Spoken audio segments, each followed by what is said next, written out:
This video is presented to you by Canadian Gundam. $10 flat rate shipping from coast to Canadian coast. Now also shipping to the United States.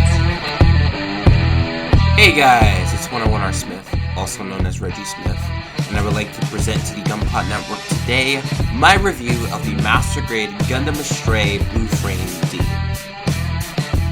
The box art is your standard 2010s Master Grade box art, and it depicts the Blue Frame in combat with the Astray Noir.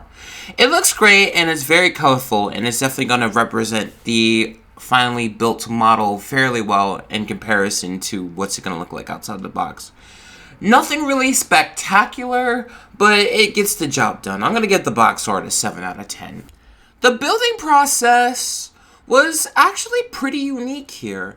It definitely uses some aspects that I've yet to see in other lines of Master Grade, such as using these blue rubber pieces to act as little nuts and bolts to put the legs together. And it has a little bit of a real grade aesthetic where it uses some shades of different types of blues. You won't really notice it when looking at the naked eye, but there are slightly different blues. And again, I really want to think that the Astray is definitely one of the most posable kits outside the box. And I think it's having to do with its design as well as the polycap placements. Polycaps are also, again, in the color of the Astray, so you're getting this two-tone blue aesthetic. The building is going to be pretty quickly, and you're going to know what you're doing exactly from where you're starting. I'm going to give the building process an 8 out of 10. The look. The Gundam Astray Blue Frame D looks phenomenal. This is a very colorful kit, despite it only really using 3 colors, blue, white, and orange.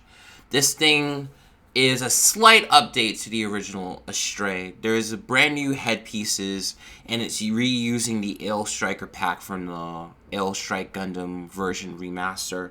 So it definitely gives it a little bit of a modern look comparison to the original Astray Blue Frame, because that came out in 2009.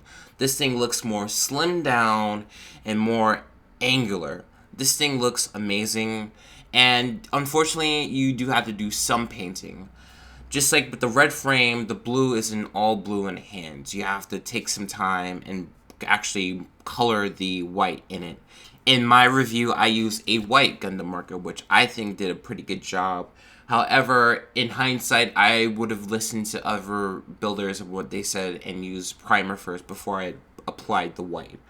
So that's the only little bit of painting you really have to do. That and the little blue marks on top of the chest. But that's fairly easy done since it's already white. I will give the look of the blue Astray a 7.5 out of 10. The articulation of the blue frame is phenomenal when you don't have the Ale Striker pack on. When it's just the blue frame by itself, this thing can move however you want it to be. It has ankle joints and knee joints that just work fluidly, and it can get you to bend, do push-ups. Just almost any type of posing you can do in your mind, you can make this thing happen. Unfortunately, you do lose some of that articulation when you add the Ale Striker pack, because that adds weight issues, and while it can stand on its own, I highly suggest either using the action base that it came with or getting your own action base, because the display base that this kit comes from doesn't really give you a lot of articulation skills or options to use. So I would say, because I know what I'm getting into, because you guys will know what you're getting into when you're using the Ale Striker pack, I won't be too harsh. I will give the articulation a 7.5 out of 10. The accessories. Yes, you get a lot of swords, which is kind of laughable when you think, because the red frame is about the swords, but blue frame, you're going to get so many different types of swords on its head, shoulders, legs, and so many different types of swords. You also get these parts on the forearms that act as guns that can also transform into swords. This thing is about swords and guns. This is about attack power. As well, you're going to get the Ale Striker pack from the Ale Strike Gundam Remastered. So it doesn't have as many bad nubs as the original Ale Striker pack. And because some of it is white, there aren't as many visible nubs as there were before. You do get a lot of what you're getting out of this box in comparison to the original blue frame where all you got was the big sword. You're getting a lot of options of what you can do and different figurations on how to go about your blue frame. I will give the blue frame's accessories an 8.5 out of 10. So, where is the fun to be had with the blue frame D? There's a lot of fun to be had with this thing. Again, it comes with so many different swords that you can come up with so many different types of combinations and poses to come with it. If you can want to pose it next to your red frame or any type of seed kit, you have so many options when you're not using the Astray pack. When it's just on the ground by itself, you have a lot of options in posing, and it looks really great. When you add the Astray pack, again, you do lose some posability, but if you get an action base, you gain some of that posability back.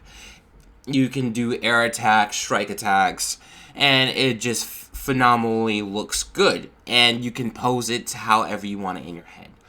It's all within your imagination, and with a little bit of patience, you can get what you want out of the blue frame D. I will give the fun factor of the blue frame D a 7.5 out of 10. So, my final verdict. The Gundam Astray blue frame D, I feel, is the superior version of the blue frame. Yes, you do get the second L, you do get some weapons in the original version that weren't in the red frame, but I just feel that with this version, the D, you have its own identity here. Yes, it is an Astray, and it is going to have some similarities, but I felt that the blue frame in this version of the kit built its own identity from the red frame. It looks great, it looks phenomenal. You get a lot of posing options. The build was very smooth. You get a lot of detail with the legs moving, and it just really works well. It's simple, not terribly expensive. It's in the ballpark of about $50, and I really like it. I still think the red frame is a little bit better, but that's personal. Red's my favorite color, so I'm always going to pick red over blue. But on its own, I feel that this version is the definitive version of the blue frame, and I suggest that each and every one of you, if you are a Seed fan, or even if you just like the mobile suits from Seed, I highly suggest you guys pick this up. It's a good offer, it's simple, and I think you'll love it. This is 101 R. Smith, and I will see you later.